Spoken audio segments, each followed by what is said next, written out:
40 years and millions. That's what I'd spent searching for my daughter, fixated on St. Jude's adoption agency and a specific star-shaped birthmark. "It's a needle in a haystack, Clara," I told my assistant of 8 months, deep in despair. She replied, "My adoption papers mentioned St. Jude's, and I have a tiny star-shaped birthmark on my left ankle." My world stopped. The answer to my lifelong quest was right there. Sometimes, the greatest discoveries are hidden right where we refuse to look. Before I continue, drop a comment telling me where you're listening to this from. And if you haven't subscribed yet, do it now. You won't want to miss the ending. The morning light in Savannah, Georgia, did little to brighten Arthur Caldwell's study. It was a grand room, certainly, with rich mahogany and leather, but its true purpose wasn't luxury. It was a command center, a monument to a 40-year obsession. Files, thick and heavy, lined shelves that stretched to the ceiling. Maps dotted with colored pins covered one wall, tracing a winding path across half the country. At the center of it all was his massive desk, currently buried under a fresh stack of reports from his private investigation firm. He'd built an empire in construction, but this search, this quiet, relentless hunt, had become his true life's work. Most people had given up on him, on the idea of ever finding her. His old partners from Caldwell Holdings, his golf buddies, even his few remaining relatives. They'd look at him with pity, offer gentle advice to, "Let it go, Arthur," or suggest he focus on his vast philanthropic endeavors. But how could he let go of a promise made to a ghost, a promise to Sarah Jenkins, the vibrant, kind waitress he'd loved so fiercely back in 1978? Sarah, whose life had been cut short a year after their baby was born, her heart heavy with the impossible choice they'd made, never getting the chance to search herself. Arthur carried that guilt like a stone in his pocket, a constant weight reminding him of what he'd lost, what he'd given away. He pushed his spectacles up his nose, his eyes scanning a paragraph in the latest report. Another dead end. This one had been promising. A birth record from a small clinic in rural Alabama, transferred through a defunct agency that had once shared a liaison with St. Jude's adoption agency in Chicago. For weeks, he'd felt a tremor of hope, a flutter in his chest he hadn't experienced in years.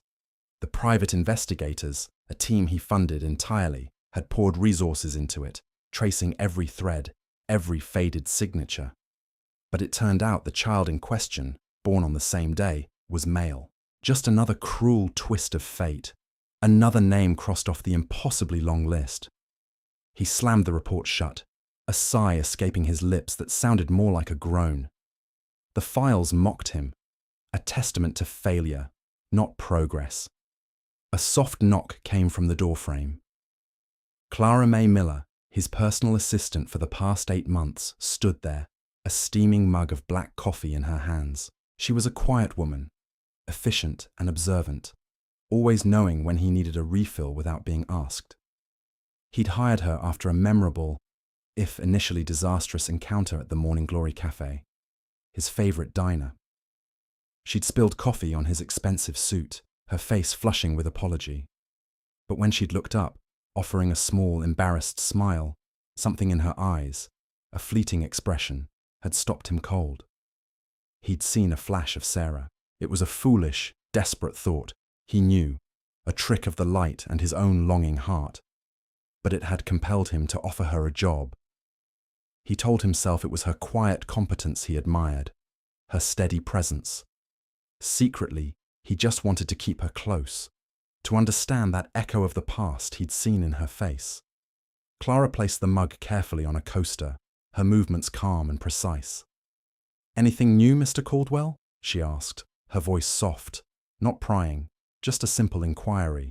She'd learned over the months that his research was a consuming passion, though she never asked for details beyond what she needed to manage his schedule.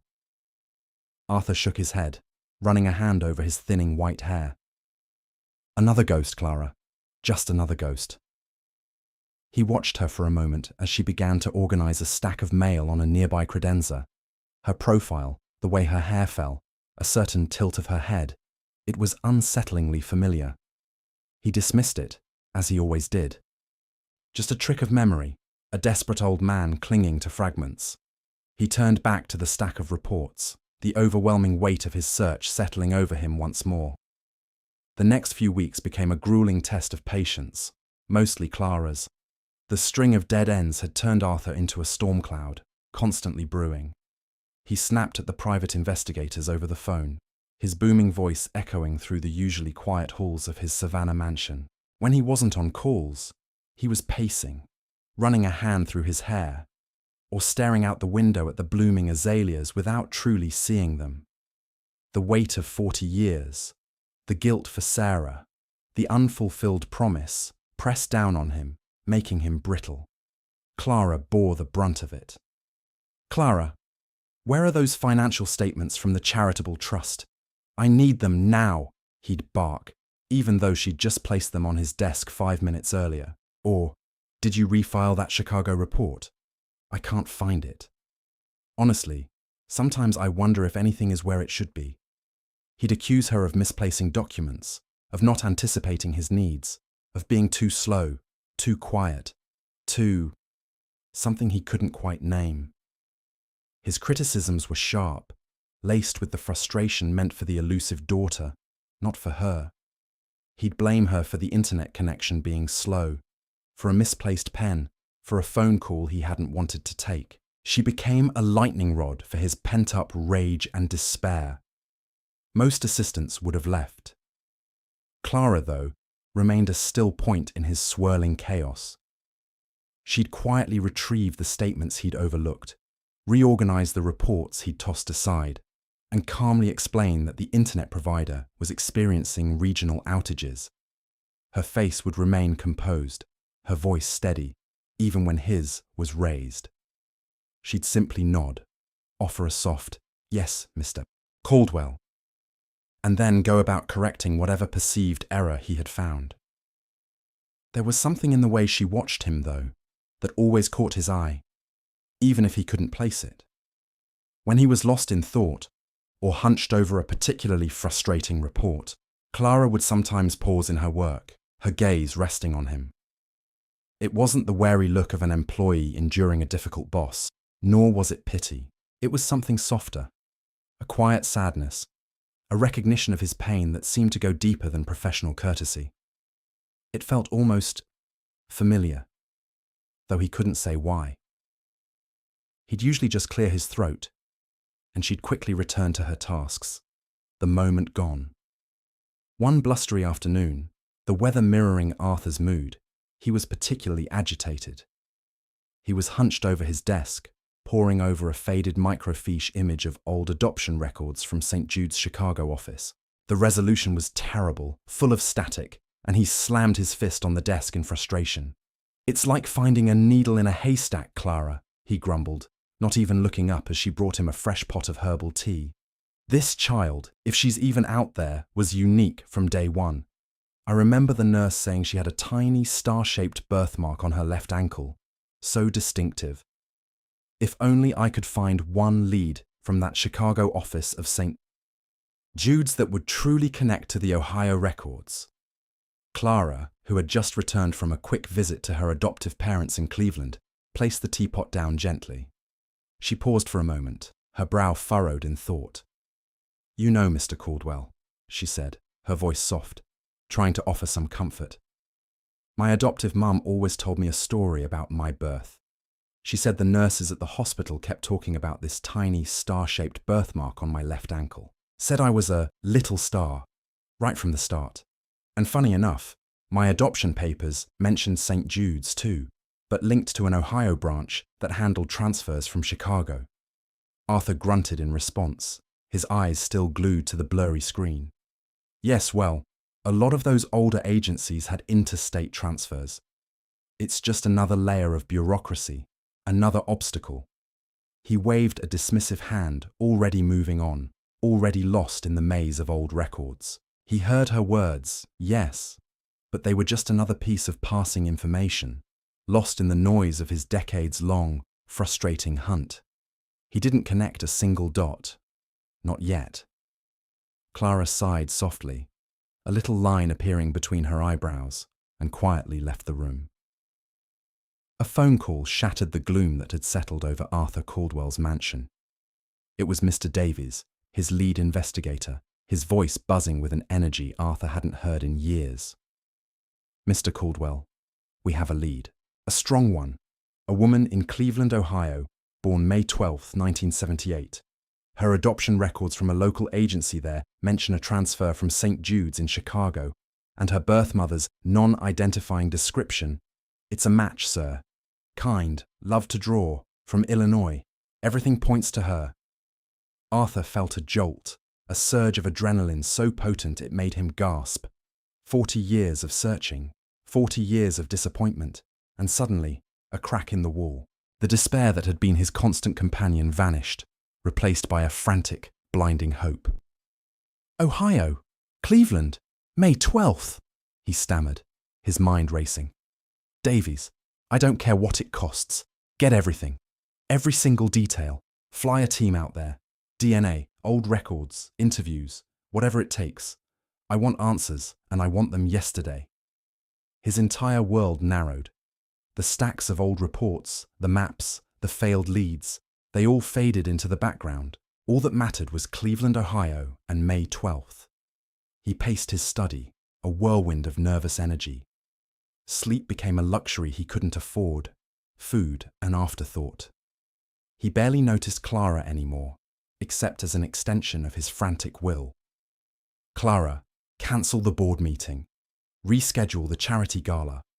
I need you to book flights to Cleveland for Mr. Davies' team. No, make that 2 teams. And get me on the phone with the legal department about adoption registry access. Now!" He barked orders, his voice raw from excitement and lack of rest. His eyes, usually clouded with resignation, now burned with a fierce, almost manic intensity. Clara moved through the chaos with her usual quiet efficiency, a silent anchor in his storm. She cancelled, rescheduled, booked and arranged, all while Arthur barely glanced her way.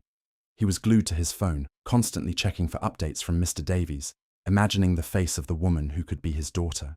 He spent money without a second thought, authorizing transfers, hiring local contacts, pulling every string his vast fortune could offer. This was it. He could feel it in his bones. One afternoon, as Clara was methodically organizing a stack of newly printed background checks related to the Ohio lead, Arthur was on a call with Mr. Davies, his voice loud enough to carry through the room. "Are you sure she was born May 12th? The hospital records confirm it." "Good. We can't afford any mistakes." He ran a hand through his hair, his eyes shining. Clara cleared her throat softly, holding up a printout. "Mr. Caldwell," she said, her voice barely audible over his conversation. "I've arranged the background checks for the Cleveland contacts. I just need to confirm the dates for the flight bookings. My birthday is also May 12th, so I always make sure to double-check dates around then. My adoptive parents, the Millers, always made a big deal of it when I was growing up in Cleveland." Arthur waved a dismissive hand, not even looking at her. Yes, Clara. Just make sure everything is perfect. We can't miss a single detail. Davies, are you absolutely certain about the birth date for our Clara Miller, May 12th, 1978? His focus was entirely on the call, on that Clara Miller, the one in Ohio, the one who held the key to his past. He heard Clara's words, yes, but they were just background noise, a trivial comment from an employee, quickly filed away as irrelevant. The significance of her own birthday, her adoptive parents in Cleveland, the same city as the lead, it utterly escaped him. He was too consumed by the chase. 3 agonizing days later, the phone rang again. Arthur snatched it before the first full ring had even finished. It was Mr. Davies, but the frantic energy was gone from his voice, replaced by a somber resignation. "Mr. Caldwell, I'm sorry. It's not her. The woman, Clara Miller. She was born May 12th, 1978 in Cleveland, and adopted through that Ohio agency linked to St. Jude's. But her birth mother's identifying medical records, we finally managed to unseal them. They don't match Sarah. Not even close. It was a terrible coincidence, a false lead. The non-identifying description was just too general. I'm truly sorry, sir." The words hit Arthur like a physical blow. The frantic hope drained from him, leaving behind a cold, desolate emptiness. The light in his eyes died, replaced by a familiar, crushing despair. He sagged into his chair, the phone clattering against the desk as he dropped it. Another ghost, another crushing disappointment. The universe, it seemed, was mocking his lifelong quest, holding out hope only to snatch it away. The news from Mr. Davies had been a sledgehammer to Arthur's soul. Another Clara Miller, another May 12th, 1978, another connection to St. Jude's, and another crushing dead end. The world outside his study window, usually a vibrant tapestry of Savannah oaks and blooming azaleas, now seemed muted, indifferent to his profound grief. He sat hunched at his desk, the phone receiver still clattering against the polished wood where he'd dropped it, his head in his hands. 40 years, millions of dollars, a lifetime of yearning, all for nothing. He felt an exhaustion so deep it went beyond his bones, settling in the marrow of his being. He'd told himself, over and over again, that he was prepared for disappointment. He was a businessman after all, accustomed to setbacks. But this wasn't about quarterly reports or failed mergers. This was about a ghost, a promise, a daughter he'd never known. This was about Sarah, whose last year had been consumed by the sorrow of their impossible choice. He'd promised her, in those final, heartbreaking conversations, that he would find their baby. He would right the wrong. Now, that promise felt like a lead weight dragging him down into the darkest depths. A soft click of the door, and Clara May entered, carrying a tray with a fresh cup of tea and a small plate of shortbread cookies. She moved with her usual quiet grace, her presence often a soothing balm to his agitated spirit. Today, though, he barely registered her. His vision was blurry, his thoughts a chaotic swirl of what-ifs and might-have-beens. "Mr. Caldwell," she ventured softly, placing the tray gently on the corner of his desk, careful not to disturb the scattered reports. Her voice was a gentle chime in the heavy silence. "You've been on the phone a while. Is everything all right?" He let out a ragged breath, lifting his head. His eyes, usually sharp and commanding, were now bloodshot and vacant. He looked at Clara, but his gaze went straight through her, seeing only the spectre of his lost hope. It was a moment of utter vulnerability, a chasm of pain so wide he couldn't bridge it alone. And in that moment, the thing he had kept locked away, the one perfect, undeniable detail of his child, spilled out. "It's never all right, Clara," he rasped, his voice raw, thick with unshed tears. It was another false lead, another mirage. This woman, in Ohio, not her. He clenched his fists, knuckles white against the dark wood of his desk. "Sarah and I, we were so young, so scared. My family, they broke us, broke her. And when our baby came, just hours before they took her, I saw her, just for a few minutes, her tiny face so perfect. And the nurse, she pointed it out, proud of how unique she was. A little star, she called her. She had a tiny star-shaped birthmark on her left ankle. So distinctive, so beautiful. The only thing I have, the only real memory I hold on to tell her apart from all the others." He choked on the words, a sob catching in his throat. "How am I ever going to find her, Clara? How do you find a star in the darkness?" He buried his face in his hands again. The image of that tiny, perfect ankle burned into his memory. He didn't see Clara. He didn't see the way she froze, her hand, which had been reaching for a stack of papers, dropping slowly to her side. He didn't see the sudden stillness that enveloped her, the way her eyes widened, fixed on him, a strange, unreadable mix of shock and dawning recognition washing over her features. He didn't notice the faint tremor that ran through her, or the almost imperceptible movement as her left hand instinctively, briefly, touched the hem of her trouser leg, just above her ankle. Her breath hitched, a small, soundless gasp. But Arthur was too lost in his own private hell, too consumed by the decades of sorrow and the crushing weight of this latest failure, to see anything but his own despair. "And since you've made it this far, Go ahead and hit that like button. It really helps me keep bringing stories like this. He just sat there, head bowed, the silence of the room now filled with the echo of his own desolate words, unaware that the quiet woman standing beside him had just heard the impossible.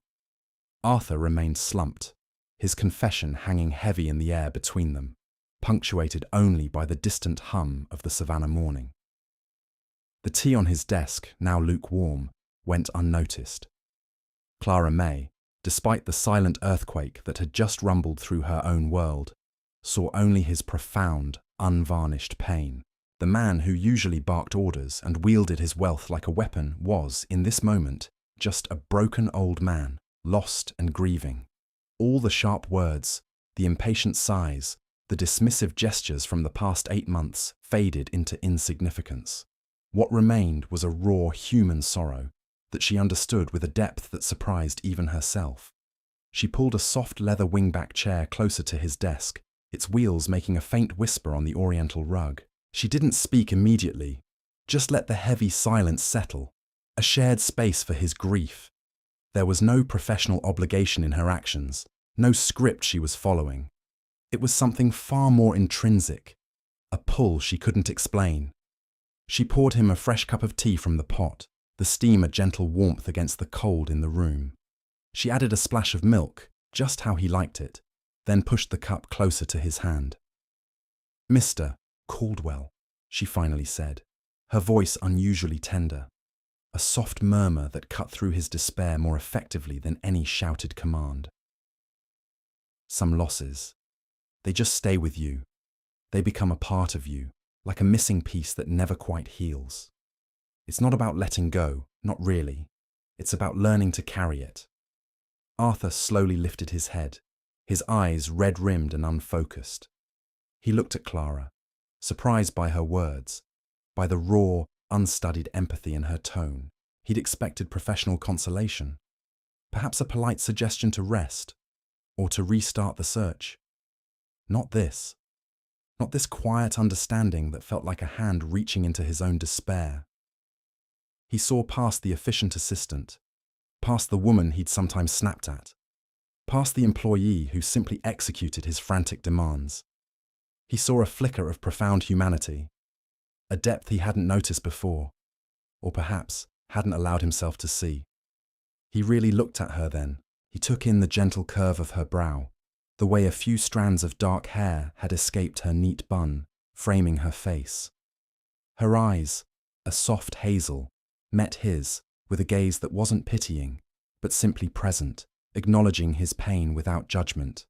And as she offered him a faint, almost imperceptible, comforting smile, a small upward tilt of her lips that barely creased her cheeks, his breath hitched. It was just a fleeting gesture, gone as quickly as it appeared, but it sent a strange ripple through him.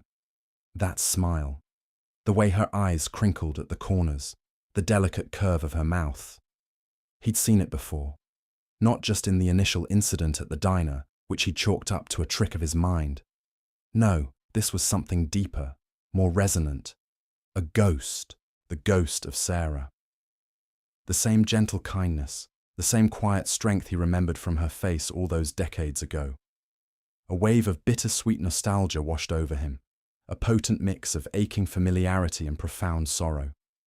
It unsettled him, this echo, this whisper from the past, resonating in the present. He couldn't place it, couldn't understand it, but it lingered, a faint, undeniable hum beneath the surface of his grief. He didn't respond. Couldn't. He just sat there, staring at her, a profound confusion mixing with his despair. Who was this woman? And why did her quiet strength, her unexpected empathy, feel so intimately, heartbreakingly familiar? Clara, for her part, simply continued to watch him, her own silent turmoil carefully hidden, waiting for him to speak, for him to process. But Arthur Caldwell, for the first time in a very long time, found himself speechless, lost in the ghost of a smile. The quiet understanding Clara had offered in Arthur's deepest despair lingered, a soft afterglow in the heavy air of his study. He'd spent the rest of the day in a haze, the crushing disappointment of the false lead, warring with the unsettling, yet strangely comforting, echo of Sarah he'd seen in Clara's smile. It was foolish, he told himself, a trick of a grieving mind, yet the image persisted. The next morning, a grey savannah sky hung heavy, matching the lingering ache in his chest. Clara moved about the study with her usual grace, tidying stray papers, arranging his daily schedule. Arthur watched her, a knot of confusion tightening in his stomach. He'd been dismissive, even harsh, with her these past months, so lost in his own torment. But her patience, her quiet fortitude, had been unwavering. He was ashamed of his behavior, a bitter taste in his mouth. He ran a hand over his tired face. The ongoing search, now officially at a dead end with the Cleveland lead, still consumed him, even in its futility. He picked up one of the thick reports from his desk, a summary of research into defunct adoption agencies, specifically the St. Jude's in Chicago.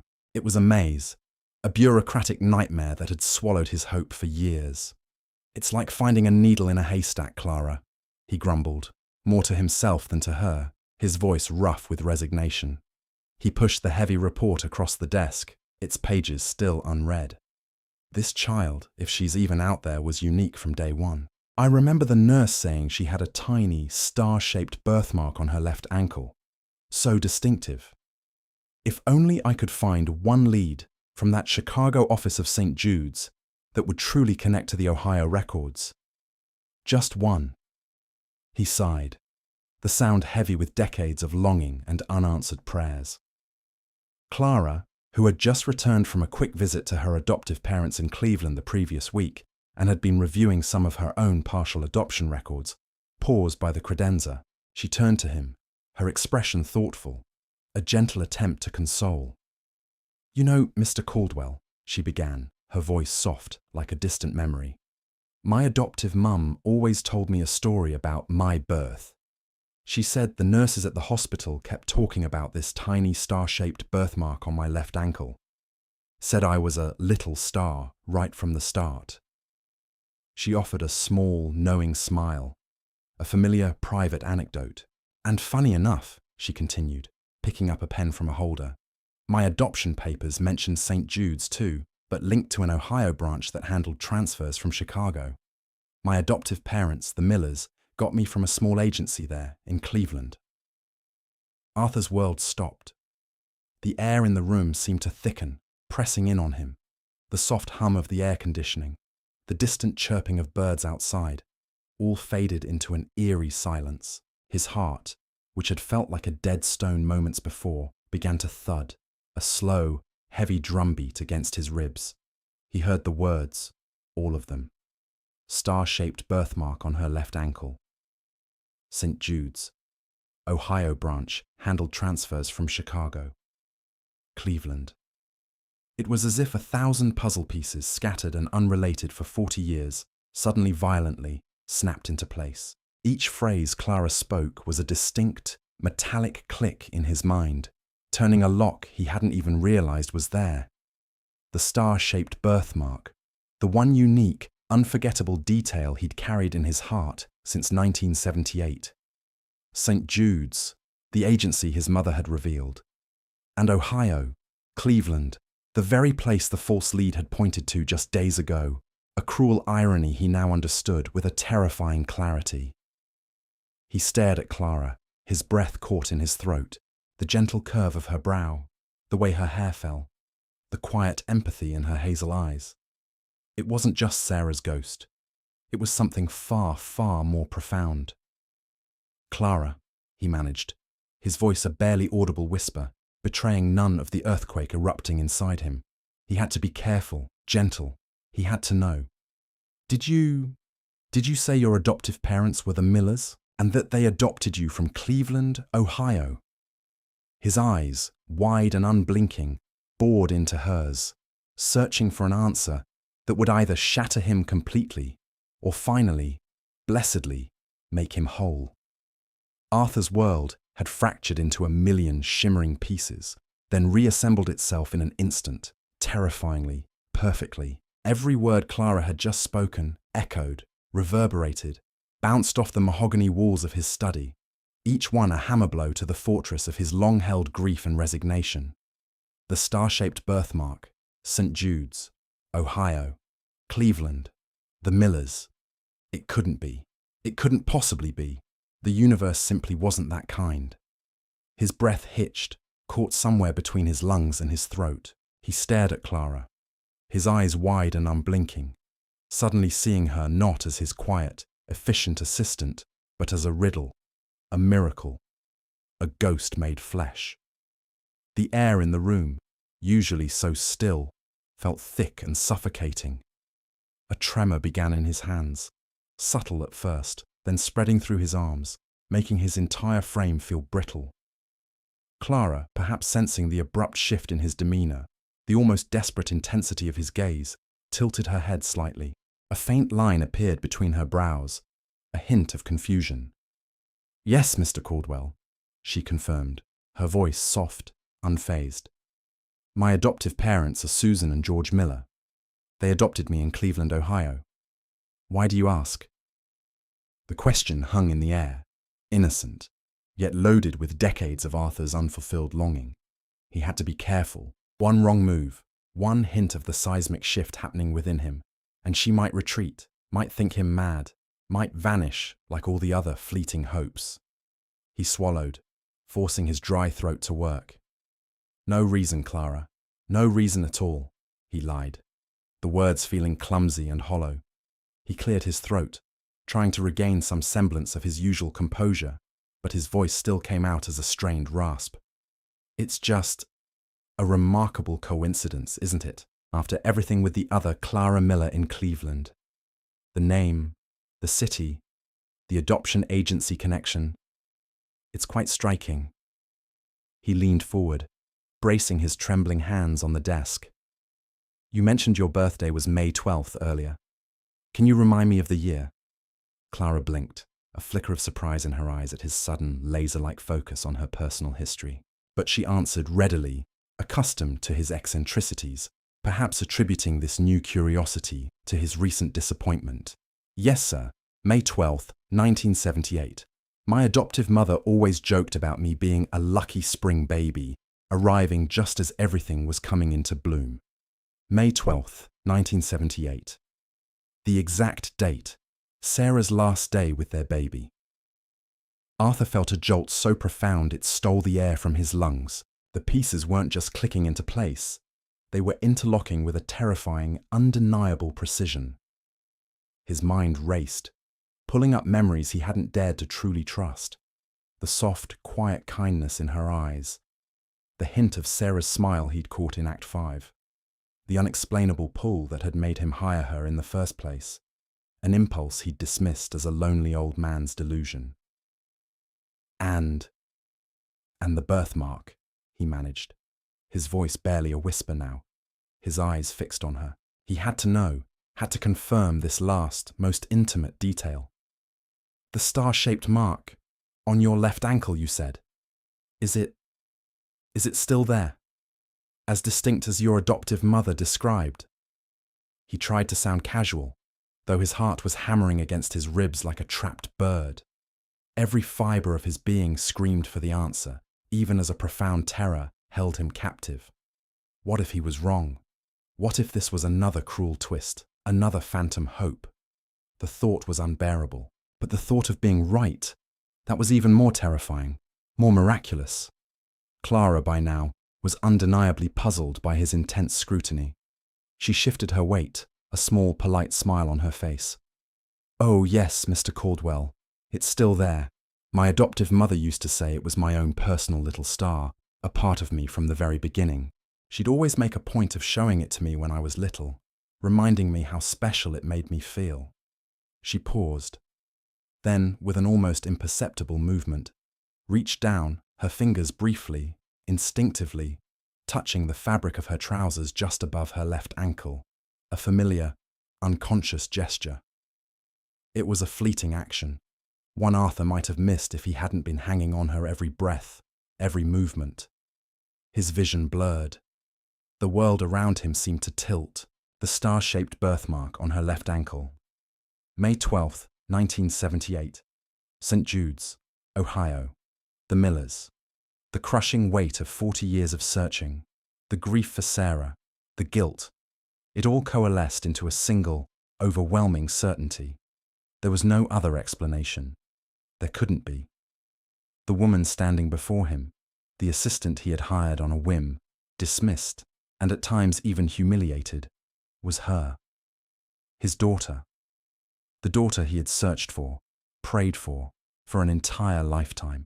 The truth hit him with the force of a physical blow, stripping away his breath, leaving him trembling on the precipice of a revelation too profound, too miraculous, to fully comprehend. Arthur Caldwell stood frozen, the words, "star-shaped birthmark on my left ankle," echoing in his mind like a thunderclap. Every fibre of his being screamed that the impossible had happened, that the truth he'd chased for 40 long, agonizing years was standing right in front of him. His own assistant, the woman he'd hired on a whim, sometimes dismissed, sometimes even chastised. Clara May Miller, his daughter. He stared at her, the sudden weight of the revelation almost buckling his knees. His meticulously ordered world had been upended, turned inside out by a string of innocuous coincidences, and the simple, undeniable truth of a birthmark. His breath was ragged, his vision swimming, yet he had to be absolutely sure. The weight of his guilt for Sarah, for all the wasted years, was crushing him. "Clara," he whispered, his voice thin and raw, barely recognizable as his own. He pushed himself up from his chair, moving slowly, deliberately, as if in a trance. "You said your adoptive mother told you the locket was found with you when you were adopted. Do you still have it? The locket she found with you?" Clara May, her eyes wide with a mixture of concern and growing confusion, watched him. His agitation was palpable, a tremor running through his usually steady frame. "Yes, Mr. Caldwell, of course," she replied, her voice soft. "My adoptive mum always said it was the one thing from my birth that I got to keep. It's very special to me." She hesitated. Then, sensing the urgency in his gaze, added, "I keep it in my purse, always." She reached for her large, worn leather handbag, which sat on a small side table where she kept her essentials. Her fingers fumbled for a moment, then pulled out a small, almost forgotten object. Arthur's eyes fixed on it, a gasp catching in his throat. It was a small, tarnished silver baby locket. It looked exactly as his mother had described, the one Sarah had so desperately wanted their child to keep. His heart hammered against his ribs, a frantic drum against his despair. Clara, still perplexed by his intense reaction, gently placed the locket in his outstretched, trembling hand. The cool metal felt like ice against his skin, yet it burned with an intensity that stole his breath. With hands that shook uncontrollably, he fumbled with the tiny clasp. It clicked open, revealing its precious contents. Inside, though faint and almost worn away, were the initials S.J. and A.C. and the date, May 12, 1978, engraved on the back. And on the front, a tiny, almost faded photograph of a young woman holding a newborn. It was Sarah. Sarah, holding their baby, Clara, from a slightly different angle than the faded sepia photograph he kept in his desk drawer, the one his mother had given him. The world stopped spinning. Arthur squeezed his eyes shut, a wave of shock, guilt, and profound grief washing over him. Sarah, his beautiful Sarah. She had wanted their baby to have this simple tarnished locket, a testament to their love and their forced sacrifice. He had searched for 40 years, spent millions, hired a dedicated team of investigators, chased leads across 4 states, all for a physical connection, a piece of irrefutable evidence. And it had been sitting in his assistant's purse, in the same room as him, for the past 8 months. The answer had been making his coffee, organizing his life, listening to his complaints 3 feet away every single morning. He slowly opened his eyes, tears blurring his vision. He looked at the locket, then at Clara May, truly seeing her for the first time. The gentle curve of her brow, the kind eyes, the quiet strength that had weathered his recent storm. It wasn't just Sarah's face he saw now, it was a blend of them both, a living, breathing testament to a love that had defied time and separation. Clara, who had been watching his face, saw the tears streaming down his cheeks, the utter devastation mixed with a dawning awe. Her own eyes widened as she looked from the locket in his hand to his broken, tear-streaked face. She recognized the initials. S.J. Sarah Jenkins, A.C. Arthur Caldwell. Her gaze fell to the tiny, almost faded photograph. She saw the date, May 12, 1978, her birth date. The pieces for her began to fall into place with a terrifying, beautiful clarity. Arthur lifted his gaze to meet hers, his voice choked with emotion, thick with decades of unshed tears. "Clara," he managed, his voice barely a whisper, a question and an answer all at once. "My daughter. Is that you? If this story moved you, subscribe to the channel, leave a like, and share it with someone who needs to hear this today. Your support is what brings these stories to more people.